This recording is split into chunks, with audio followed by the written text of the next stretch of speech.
The State of Tamil Nadu versus Nalini. A comprehensive legal analysis of the Rajiv Gandhi assassination case.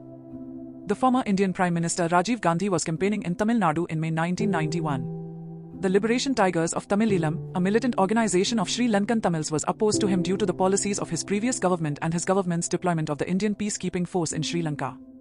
On the 21st of May 1991 in the town of Sriperumbudur, an LTTE suicide bomber named Dhanu detonated explosives, killing herself, Rajiv Gandhi and 15 others. Another 43 people were injured. During the investigation, 41 individuals were charged under a wide range of laws, including the Terrorist and Disruptive Activities Prevention Act, the Indian Penal Code, and other laws related to explosives, arms, and foreigners. By the time of the trial, 12 of the accused were dead by suicide and 3 were absconding. Eventually, 26 persons faced trial. The prosecution claimed that the goal of the accused was to assassinate Rajiv Gandhi. They planned to infiltrate into India, establish safe houses, communicate with the LTTE. Dhanu disguised herself and executed the bombing. Nalini provided the cover and assisted the conspirators in escaping. The court found all the 26 accused guilty. All were sentenced to death on the charge of criminal conspiracy to murder. The court also handed down individual sentences for other specific offences. The case came up before the Supreme Court as it was mandatory for the apex court to confirm the death sentences awarded by the Tada court. The convicts also appealed against their verdicts. However, there were no appeals against the lesser charges as the sentences had already been served by then. The prosecution held that the motive of the assassination is linked to the 1987 Indo-Sri Lankan Accord, which the LTTE opposed.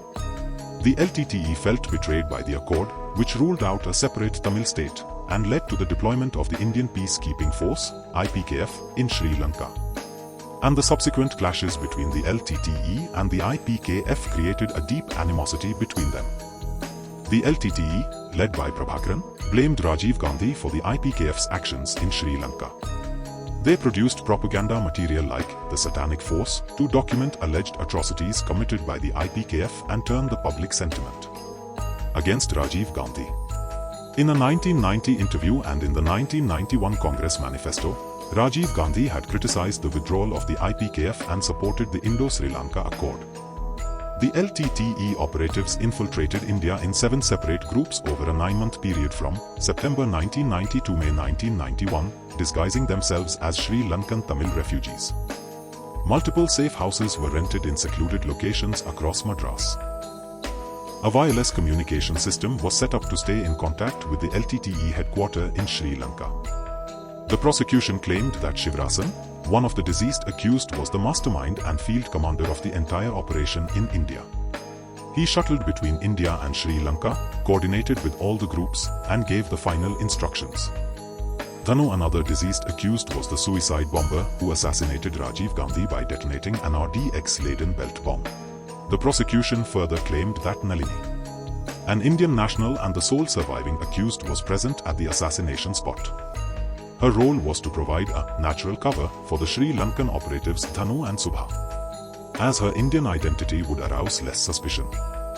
The prosecution further claimed that in May 1991, a group of the accused persons including Nalini and Murugan attended a public meeting of the Indian Prime Minister VP Singh in Madras as a rehearsal for a later assassination of Rajiv Gandhi.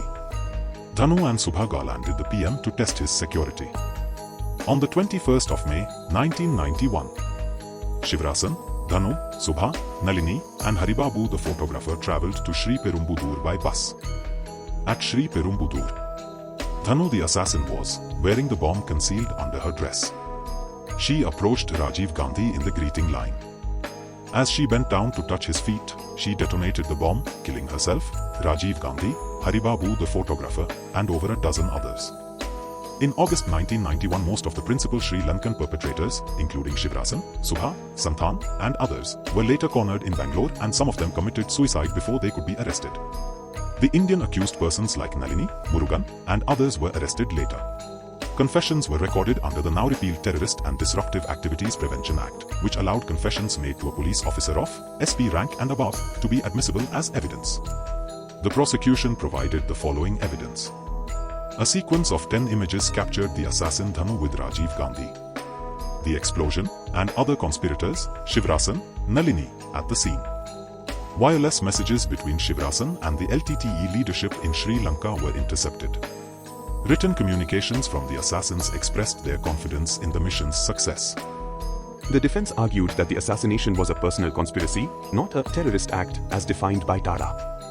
The charges were flawed, the confessions were involuntary and improperly obtained, and that the killing was driven by personal animosity rather than an intent to terrorize the public or challenge the government. The Supreme Court meticulously weighed the arguments before delivering its verdict. The Supreme Court held that Nalini was a pivotal conspirator in the assassination of Sri Rajiv Gandhi. Her confession was deemed voluntary and credible, and she was motivated by extreme hatred for Sri Rajiv Gandhi and the IPKF.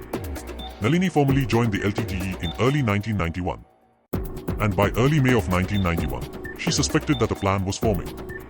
However, till 7th May 1991, she remained unaware about who the actual target was.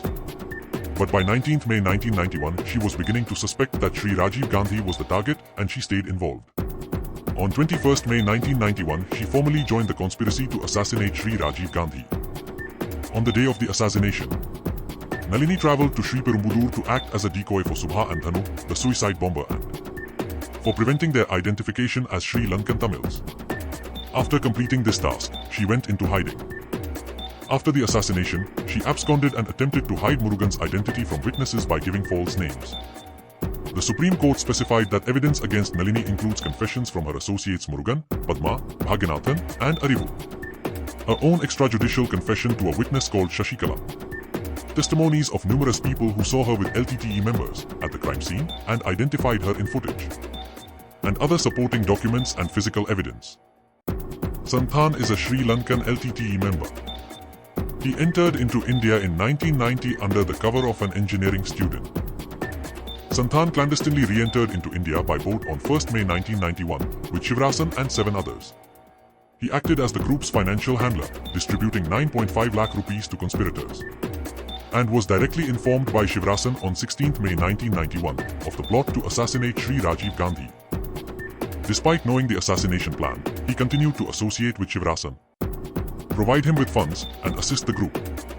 He learnt of the successful assassination from Sivarasan on the night of 21st May 1991. After the event, his role was to help the conspirators evade police capture and harbour fellow accused members. Murugan is a Sri Lankan LTTE suicide squad member. He was sent to India in January 1991 for a reconnaissance mission and was tasked with sketching and photographing high-security targets in Madras. Upon arrival, he was met by Sivarasan. Murugan came into contact with Padma and Nalini.